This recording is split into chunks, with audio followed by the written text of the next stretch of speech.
Hoje, no canal Trioxa vamos falar sobre Coflix, cloridrato de difenidramina, um antihistamínico, anticolinérgico com efeitos sedativos. Antihistaminas parecem competirem com as histaminas para os pontos receptores das células e afetando as mesmas. Peço humildemente que se inscrevam no nosso canal, compartilhem e deixe o seu like. Peço a sua sugestão para o próximo vídeo.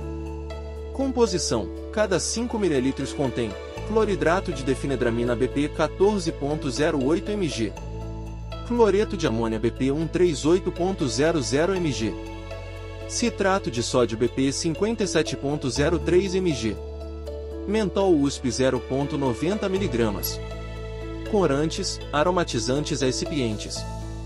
Descrição: cloridrato de difenidramina é um antihistamínico tendo o seguinte nome químico: 2-defenilmetox, N-cloridrato de dimetiletilamina. A sua fórmula empírica é a seguinte: C17H21.HCl, O branco, cristalino, solúvel na água e no álcool e tem como peso molecular 291,82. Mecanismo de ação: cloridrato de difenidramina é um antihistamínico, anticolinérgico com efeitos sedativos. Antihistaminas parecem competirem com as histaminas para os pontos receptores das células e afetando as mesmas. Farmacocinética: cloridrato de difenidramina é bem absorvido pelo tracto gastrointestinal e distribuído pelo corpo inteiro, incluindo SNC, uma parte deste medicamento é excretada sem ser modificada através de urina, enquanto que o resto é metabolizado via fígado.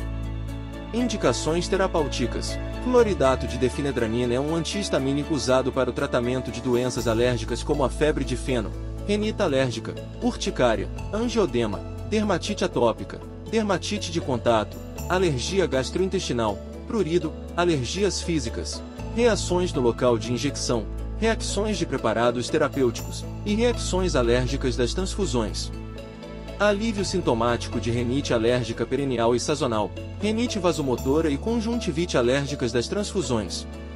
Alívio sintomático de rinite alérgica perennial a sazonal, rinite vasomotora e conjuntivite alérgica ao vio, temporário de nariz gotejante e espirros causados por resfriados. Cloreto de amônio atua como expectorante. Sua ação expectorante deve ser ação imitate sobre a mucosa brônquica. Isto causa o excesso de fluido no tracto respiratório, que passa a ser presumivelmente mais fácil de tossir.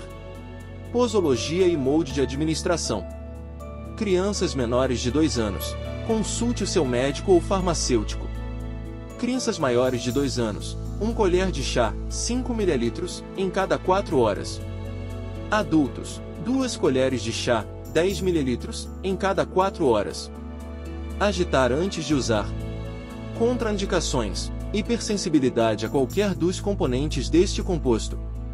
Efeitos indesejáveis: depressão do SNC, vertigens, secura da boca, distúrbios gastrointestinos. Outros efeitos incluem cefaleias, distúrbio psicomotor, distúrbios visuais e retenção urinária, etc. Interações medicamentosas: cloridrato de difenidramina tem efeito viciante com álcool e outros medicamentos antidepressivos do SNG, hipnóticos, sedativos, tranquilizantes, etc. Inibidores de oxidase monoamina prolongar e intensificam o efeito anticolinérgico, secura, das histaminas. Precauções: difenidramina é considerada pouco segura em pacientes purtíricos, deve ser usada com precaução durante a gravidez. Houve casos reportados de reações distônicas extrapiramidais. Armazenamento: conservar em lugar fresco e seco. Proteger contra a luz direta do sol. Apresentação: caixinha contendo frasco de vidro de 100 ml. Peço humildemente que se inscrevam no nosso canal, compartilhem e deixe o seu like. Peço a sua sugestão para o próximo vídeo.